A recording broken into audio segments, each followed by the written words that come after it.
Hello दोस्तों, मैं as Goswami इस ऑन और आज मैं आपको सुनाने जा रहा हूं एक ऐसी कहानी जिसमें एक भूतिया हवेली छुपाए बैठी थी एक पुराना राज।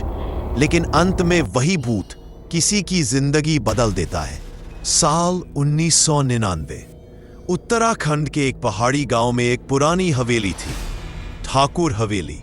लोग कहते थे वहां रात के बाद कोई ना जाए क्योंकि उस हवेली में किसी की आत्मा भटकती है। अंधेरे में हवेली से रोशनी आती थी और दूर से एक औरत के गाने की आवाज।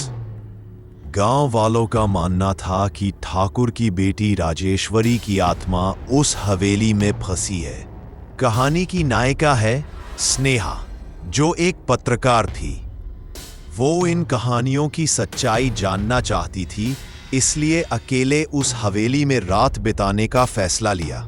साथ में था उसका कैमरा और एक पुराना रिकॉर्डर। रात 12 बजे स्नेहा ने कैमरा ऑन किया और हवेली के अंदर कदम रखा। दीवारों पर पुरानी तस्वीरें थीं, जिनमें से एक की आंखें उसे घूर रही थी। तभी अचानक दरवाजा अपने आप बंद हो गया और पीछे से किसी ने कहा, क्यों आई हो मेरी शांति भंग करने? स्नेहा ने पलट कर देखा, एक औरत सफेद साड़ी में हवा में तैरती हुई। वो आत्मा राजेश्वरी थी। उसने बताया, मेरे पिता ने मेरी जबरदस्ती शादी तय कर दी थी, लेकिन मैं किसी और से प्यार करती थी और जब मैं भागी तो मेरे ही परिवार ने मुझे इस हवेली में जिंदा दफना दिया। तब से मैं हर रात रोती हूं, कोई मेरा सच दुनिया को बताए। स्नेहा की आंखों में आंसू आ गए।